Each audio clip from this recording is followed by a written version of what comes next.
Assalamualaikum students, I hope you people are doing good. As you know very well, we were discussing chapter number 12, coordination and control, and in the last video lecture we discussed about pituitary gland. We discussed the lobes of pituitary gland, we discussed the secretions or hormones of pituitary gland. We discussed the functions of these hormones and disorders related to these hormones. So today we will continue the next topic and we will discuss the next gland. Okay thyroid gland को discuss करने से पहले side box में जो है कुछ information दी गई है हार्मोन से रिलेटेड, उसको डिस्कस कर लेते हैं. जो मेटामॉर्फोसिस का प्रोसेस होता है एनिमल्स के अंदर, उसको भी हार्मोन्स कंट्रोल करते हैं. अब मेटामॉर्फोसिस क्या है? Basically the changes in form that occurs as an insect approaches adulthood. यानी कि जब हमारे पास इंसेक्ट जो है वो कंप्लीट अडल्ट में कन्वर्ट होता है, तो उस दौरान जो उसकी लाइफ हिस्ट्री के अंदर स्टेजेस आती हैं और जो उसकी फॉर्म में चेंजेस आती हैं, वो मेटामॉर्फोसिस के प्रोसेस के थ्रू होता है. फॉर एग्जांपल अगर हम बात करें बटरफ्लाई की, ठीक है, तो सबसे पहले कैटरपिलर आता है. कैटरपिलर जो है वो कन्वर्ट होता है प्यूपा में, प्यूपा जो है वो कन्वर्ट होता है अडल्ट बटरफ्लाई में. अब बेसिकली उसकी जो लाइफ है, ठीक है, एक स्टेज से नेक्स्ट स्टेज पे जब मूव करके जा रहा है वो, तो उसमें स्ट्रक्चरल और उसकी फॉर्म के अंदर चेंजेस आते हैं. उसकी डेवलपमेंट के दौरान ट्रांसफॉर्मेशंस होती हैं. इस प्रोसेस को हम बोलते हैं मेटामॉर्फोसिस. इसके अलावा इन्वर्टिब्रेट्स के अंदर सेल डिवीजन वगैरह वाली जो एक्टिविटीज़ हैं, उनको भी हार्मोन्स रेगुलेट कर रहे होते हैं. हार्मोन्स जो हैं वो बर्ड्स के अंदर माइग्रेशन वगैरह की जो एक्टिविटीज़ हैं उनको भी कंट्रोल करते हैं. हार्मोन्स जो हैं वो यूनिसेलुलर ऑर्गेनिजम्स में भी आइडेंटिफाई किए गए हैं. ये थी जनरल इंफॉर्मेशन जो आपको पता होनी चाहिए हार्मोन्स के बारे में. एमसीक्यूज़ में पूछा जा सकता है. नेक्स्ट हमारा जो आज का मेन टॉपिक है वो है थायराइड ग्लैंड.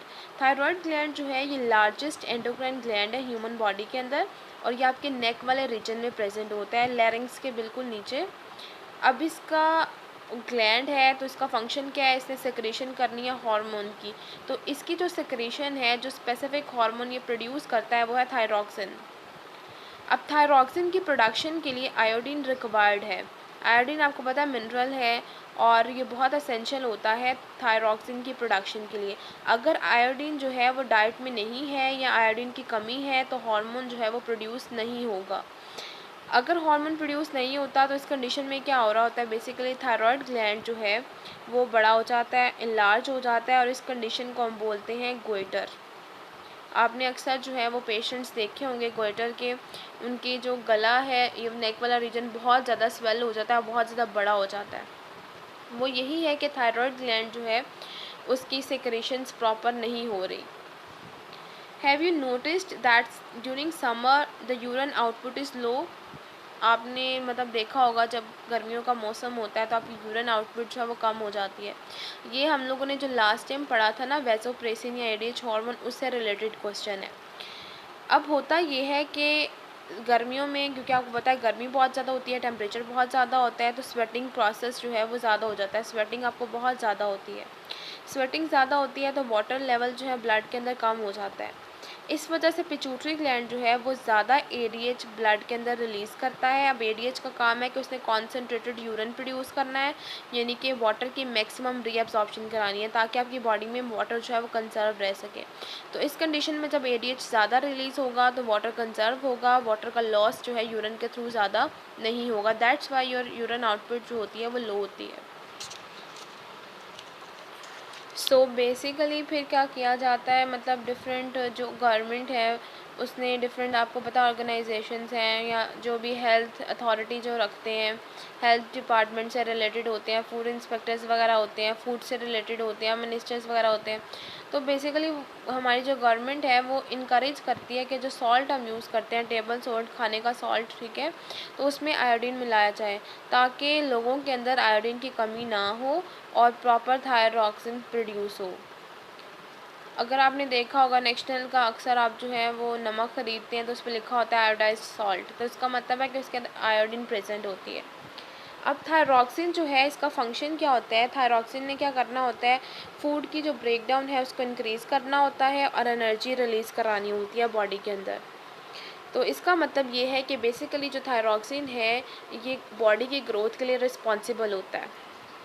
अब जैसे हमने लास्ट टाइम हार्मोन्स के बारे में पढ़ा था, उनका फंक्शन पढ़ा, फिर हमने उनसे रिलेटेड डिसऑर्डर्स पढ़ी कि अगर ये हार्मोन की सिक्रेशन के अंदर कोई इशू होता है तो उसकी वजह से कौन सी प्रॉब्लम्स जो हैं वो हो सकती हैं, कौन सी कंडीशंस हो सकती हैं। तो सबसे पहले हम बात करते हैं हाइपोथायरॉयडिज्म की। हाइपो का मतलब होता है लो, ठीक है। हाइपरथायरॉयडिज्म में क्या होगा, जो थायरॉक्सिन है उसकी अंडर प्रोडक्शन होती है, यानी कि जितनी रिक्वायरमेंट होती है उससे बहुत ज़्यादा कम उसकी प्रोडक्शन हो रही होती है। अब उसकी प्रोडक्शन बहुत ज़्यादा कम होगी तो बॉडी के अंदर एनर्जी भी कम प्रोड्यूस होगी, क्योंकि इसका फंक्शन ही क्या करना है, एनर्जी प्रोड्यूस करना है, एनर्जी को रिलीज़ करना है और बॉडी को जो है ग्रो करवाना है, उसकी ग्रोथ करवानी है। तो हार्ट बीट जो है वो स्लो हो जाती है हाइपोथायरॉयडिज्म के अंदर, वेट गेन होना शुरू हो जाता है और इसके अलावा आपकी बॉडी की ग्रोथ जो है वो रिड्यूस हो जाती है। हाइपरथायरॉयडिज्म की बात करें, हाइपर का मतलब होता है ज़्यादा, यानी कि थायराइड जो है वो ओवर एक्टिव हो चुका है, वो थायरॉक्सिन की ओवर प्रोडक्शन कर रहा है। अब ओवर प्रोडक्शन जब होगी तो उसकी वजह से क्या होगा, ऑक्सीडेशन ज़्यादा होगी फूड की, ब्रेक डाउन उसकी ज़्यादा होगी, एनर्जी बहुत ज़्यादा रिलीज़ होगी। इसकी वजह से ये होगा कि आपकी हार्ट बीट जो है वो इंक्रीज़ हो जाएगी, आपकी बॉडी जो है वो बहुत स्लिम होना शुरू हो जाएगी, स्वेटिंग बहुत ज़्यादा होना शुरू हो जाएगी और आपके हाथ वगैरह जो है वो शिवर करना शुरू हो जाएंगे, ठीक है, यानी कि वो कांपना शुरू कर देंगे। तो ये हाइपरथायरॉयडिज्म की जो है वो सिम्टम्स हैं, आप कह लें, या कंडीशंस हैं जो हाइपरथायरॉयडिज्म के केस में होती हैं।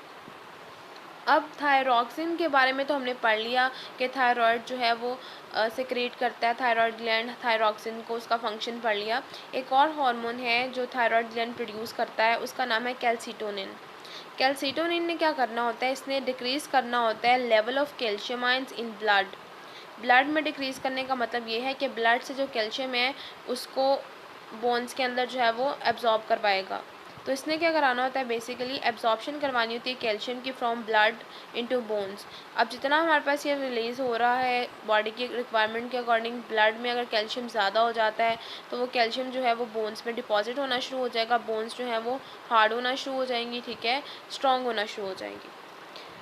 कैल्सिटोनिन और पैराथॉर्मोन जो हैं ये एक दूसरे के कम्प्लीमेंट हैं, ठीक है, और ये रेगुलेट करते हैं कैल्शियम आइंस को ब्लड के अंदर। पैराथॉर्मोन जो है वो आगे हम पढ़ते हैं, पैराथायरॉयड ग्लैंड की सिक्रीशन है। तो बेसिकली अगर कैल्शियम जो है वो बोन्स में डिपॉजिट हो रहा है ब्लड से कैल्सिटोनिन की वजह से, तो पैराथॉर्मोन जो है इसके ऑपोजिट काम करेगा, वो बोन से इसको ब्लड में रिलीज़ करवाएगा। तो ये दोनों मिलकर काम कर रहे होते हैं ताकि जो कैल्शियम का है लेवल वो ब्लड के अंदर रेगुलेट रहे। सो नेक्स्ट हमारे पास है पैराथायरॉयड ग्लैंड्स। ये 4 ग्लैंड्स होते हैं जो कि posterior side of thyroid gland के पड़े होते हैं, इसलिए हम इनको पैरा बोल रहे हैं। पैरा मीन साइड्स, ठीक है, तो ये साइड्स पर होते हैं, पोस्टीरियर साइड पर होते हैं थायराइड ग्लैंड की, दैट्स वाई हम इसको बोलते हैं पैराथायरॉयड ग्लैंड्स। ये जो हार्मोन प्रोड्यूस करते हैं उसका नाम है पैराथॉर्मोन। अभी हमने डिस्कस किया कि वो कॉम्प्लीमेंट है कैल्सिटोनिन का। अब इसने क्या करना होता है, इसने ब्लड के अंदर कैल्शियम के लेवल को इंक्रीज़ कराना है। कैल्सिटोनिन ने क्या करना है, ब्लड में से रिड्यूस करना है और बोन्स में डिपॉजिट करना है। इसने क्या करना है, ब्लड के अंदर जो है कैल्शियम का लेवल बढ़ाना है। कैसे बढ़ाएगा, ये बेसिकली क्या करता है, जो बोन्स हैं, बोन्स में से कैल्शियम सॉल्ट्स वगैरह जो हैं उनको क्या करता है, ब्लड के अंदर ऐड करता है। अब नॉर्मली अगर हम बात करें तो नॉर्मल जो है वो यही होता है कि पैराथॉर्मोन ने क्या करना होता है, कैल्शियम का जो लेवल है वो ब्लड के अंदर मेंटेन कराना होता है। अब नॉर्मल कंडीशंस के अंदर तो जो है हमारे पास दोनों मिलकर काम करते हैं, पैराथॉर्मोन भी और कैल्सिटोनिन भी। यानी कि अगर ब्लड में कैल्शियम ज़्यादा हो जाता है तो वो उसको बोन में डिपॉजिट कर देता है, बोन में ज़्यादा हो गया है रिक्वायरमेंट से तो उसको ब्लड में कर देता है। तो इस तरह ये रेगुलेशन रहती है। बट अगर हम लोग कैल्शियम नहीं ले रहे, कैल्शियम की हमारी बॉडी में डेफिशिएंसी हो गई है, ठीक है, ब्लड में कैल्शियम कम हो गया, तो फिर क्या होगा, ये जो हार्मोन्स हैं ये ओवर एक्टिव हो जाएंगे, ठीक है, यानी कि जो हमारे पास हार्मोन्स हैं जो ग्लैंड्स रिलीज़ कर रहे हैं, ये हार्मोन जो है वो ओवर एक्टिव हो जाएगा। फिर क्या होगा, बोन से जो है हमारे पास कैल्शियम ब्लड में आना शुरू हो जाएगा। जब वो ब्लड में आएगा तो बोन्स आहिस्ता आहिस्ता ब्रिटल हो जाएंगी। जब बोन्स ब्रिटल हो जाएंगी तो जब भी अगर फॉर इंस्टेंस गिर गया है, कोई इंजरी हो गई है, तो फ्रैक्चर के भी चांसेस हो सकते हैं। अगर ये कंडीशन प्रोलॉन्ग रहती है, हम काफ़ी देर तक कैल्शियम नहीं इनटेक करते, तो हमारी बोन से कैल्शियम जो है वो क्या होगा, रिलीज़ होता रहेगा और ब्लड के अंदर आता रहेगा, ठीक है, तो बोन्स ब्रिटल हो जाएंगी।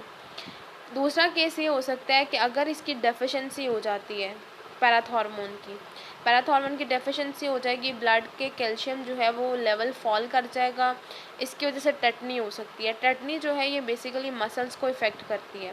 टेटनी में होता ये है कि आपके रिस्ट, आपके एंकल जॉइंट्स की फ्लेक्शन हो जाती है, शार्प फ्लेक्शन एकदम ही, मसल ट्विचिंग होना शुरू हो जाती है, आपके मसल्स में क्रैम्प्स पड़ जाते हैं, कन्वल्जन्स पड़ जाते हैं।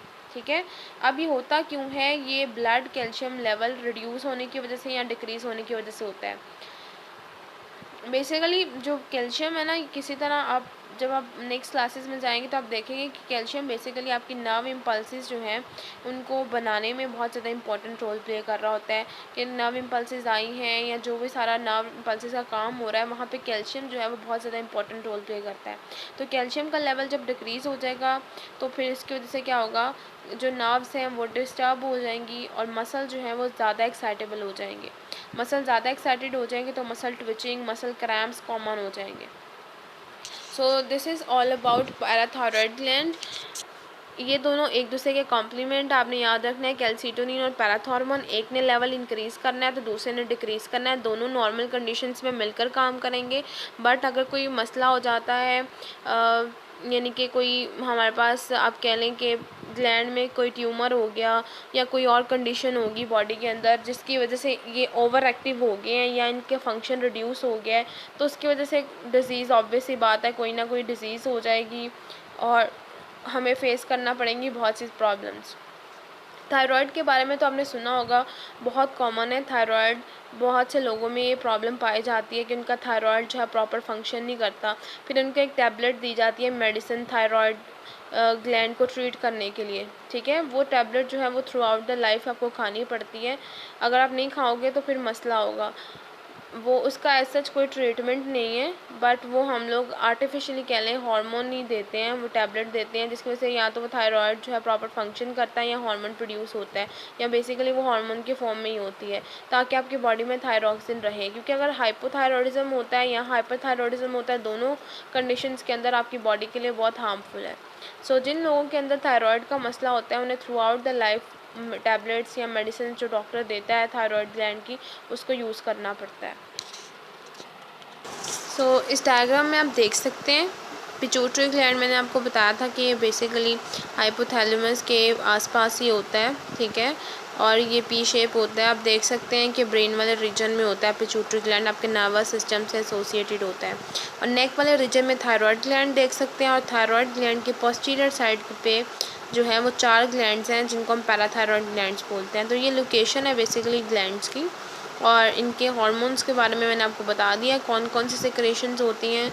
अक्सर शॉर्ट क्वेश्चन में कोई डिज़ीज़ पूछ ली जाती है, जैसे डायबिटीज़ इंस्पायर्डस है या जेनेटिज़म है, इसकी कॉज पूछ ली जाती है, इसकी डेफिनेशन पूछ ली जाती है। तो आपको पता होना चाहिए कि कौन से हार्मोन के कौन सी सिक्रेशन है, और उस सिक्रेशन में अगर कोई इशू होता है तो कौन सा डिसऑर्डर होता है।